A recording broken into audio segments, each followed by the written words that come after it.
Hello and welcome to a new edition of True Audio Files. Today we are going to talk about Workin by the Miles Davis Quintet. So this is the newly released Original Jazz Classics reissue that was cut by Kevin Gray and pressed at RTI. And we're going to listen. I listened to this and I am going to be doing a sound quality shootout with it versus an Analogue Productions version, which is this one right here. This one was cut by Stan Ricker, most notably known for making Mobile Fidelity records in the 80s and some other things. But that is part of a box set that I have purchased a while back of all of Miles Davis Quintet's releases on Prestige. So there's basically the 5 that he released. There's there is Miles, there's Cookin', Relaxin', Workin', and Steamin'.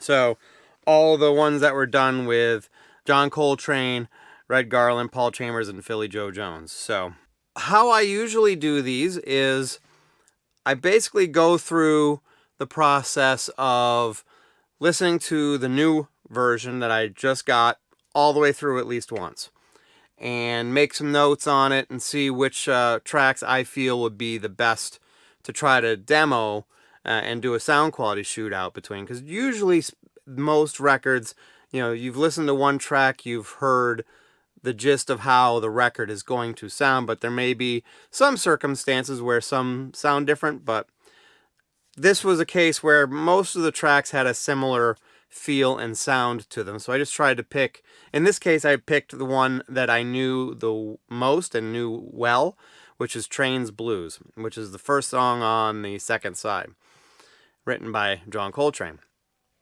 So we'll start off talking about the Original Jazz Classics reissue here.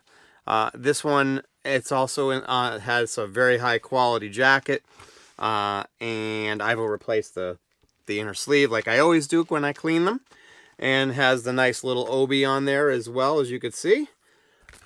And so I listened to it again, cut by Kevin Gray from the original Analog Master tapes, and I would say it sounds great. It's a mono recording, so you're not going to get the wide sound stage or the placement of instruments like you do on a stereo recording. So those are the types of things you're obviously not going to be able to listen for when you're doing an A-B shootout here. But, I thought the EQ was nice. There wasn't a lot of bass. There wasn't a lot of treble. It seemed to be good and neutral, which is kind of a trademark of Kevin Gray and what he does. And, I think it overall sounded really good. I would say the one drawback that I found, especially on Train's Blues, and that's the one that caught my attention very much so, was there were at least 3 tape dropouts, kind of somewhat near the end, kind of the middle near the end, that really threw me for a loop. They kind of sounded odd for tape dropouts too. They didn't drop out like you would typically hear a tape dropout. I mean, there was just nothing for a second. Usually you kind of get a little bit of a fade in, fade out real quick type of a thing, or kind of a warbly sound, and you didn't really get that. Now, one other thing I did notice though is, and you hear it most specifically in the cymbals, and it was definitely noticeable within the first 20-30 seconds of this, is there was kind of a, for lack of a better way for me to describe it, kind of a warbling effect sound that you heard on the cymbals, which leads me to believe it's just, that's basically just the age of the tape. I don't think anything else is to blame for that except for probably the age of the tape. And so, I mean, that would be, I guess, those would really be the biggest drawbacks of the whole release. And it's nothing that is within the control of Kevin Gray. He's working with what he has. He has the original master tapes. The original master tapes are over 60 years old. So you're going to tend to get some things like tape dropouts and, some wild flutter and things like that go beyond what you typically would on a newer master tape. So anyway, overall, like I said, I think it sounded really, really good. I think that, it's going to probably be as good as it's ever going to sound again. If you get any new reissues from the Analog Master tape, I don't know if you're going to really be able to beat what this sounds like. So I put on the Stan Ricker Analogue Productions version. I will say There is a second version, and I want to say it's either Kevin Gray or Bernie Grumman, but someone here could probably correct me on that. But there is a second remastering done by Analogue Productions. So this is the one with Stan Ricker. I want to make that point very clear. So this is the Stan Ricker remaster. It's got his initials in the dead wax. And so I listened to that one. Right away, one of the things that I noticed more is that, that the tape issues that I was hearing on the new release just weren't there. So, I think they did these in, I want to say the 90s, maybe early 2000s, but I want to say it was the 90s.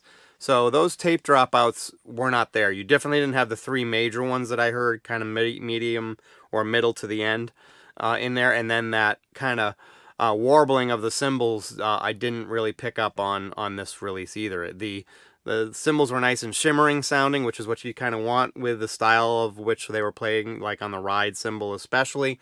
That was something that stood out to me on this. The equalization was pretty similar, although there was an obvious boost or maybe not necessarily a boost per se, but more bass on it, and it was very pronounced for me because when the bass notes hit, they definitely hit the spot in my room that is a node that really gets boosted, so it shakes the whole room. But I usually don't mind that beyond the shaking of the room part. I do prefer a little bit more bass. There seemed, I don't know how it's possible with the mono, but there did seem to be maybe a little bit better separation of instruments, even though they're all kind of in that same little spot in a mono recording. But there did seem to be a little tiny bit better, more air between the instruments, if you will, on the Stan Ricker cut. It was very minor, though. It's something that I'm not sure everyone would be able to pick up on, and it wasn't something that was just obvious to me either. It took a couple of times of playing it back and forth to pick up on that. So overall, what are my thoughts?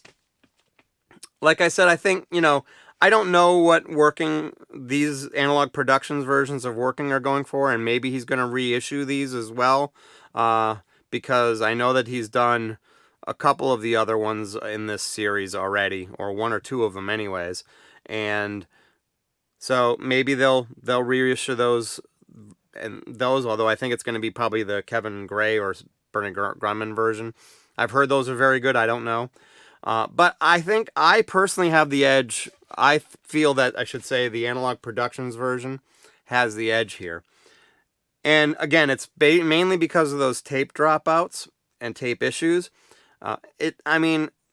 The bass was a little bit more, and I do tend to prefer that, so that may have played a little bit of a role, and then that, there was, like I said, that a little bit more airiness to it, but that was very hard to pick up on unless you're doing really critical listening. So, because like I said, the EQs were pretty similar, except for the bass, and I think Kevin Gray hit it out of the park considering what he had to work with. So, hard to really fault Kevin Gray with this one, because it does still sound really good, except for those tape issues that I heard. And it's kind of odd, because usually, actually, I did a sound quality shoot on the one-step relaxing, which is part of this series as well, that Kraft did. And I think Bernie Grumman cut that one, so, different cutting engineer, admittedly. But I do usually lean more towards Kevin Gray on jazz titles than I do Bernie Grumman, even though Bernie does amazing work. But I actually liked that relaxing, the one-step relaxing, significantly more than the relaxing that was in this box set I have. So kind of odd there that in this particular case, it's not the case. I definitely prefer the Working, or Workin, I should say, in this box set over the new Kevin Gray. But, if you don't have one of these, and if they don't come out with the reissue of these on Analogue Productions, then I would definitely go and search out the new original jazz classic, because it definitely sounds really good, and it's very close to this one. So, and I think you'd probably be overall pretty happy with it, except for those couple of tape dropouts. But anyway, that's kind of my story, and I'm sticking to it. I'd love to hear what you have to say. Have you done some comparisons with other versions of Workin, and what were your thoughts on them? I'd love to hear your feedback on that as well. That is everything I have for this week. I hope you enjoyed it. I want to thank you for watching. I want to thank you for subscribing if you have subscribed. If you haven't, please do so. And if you liked the video, hit that like button. Also hit the alert bell when you want to know when new videos come out by me. That is everything for this week. Hope you had a great week. Hope you have a great day. And I will talk to you soon. Thank you very much.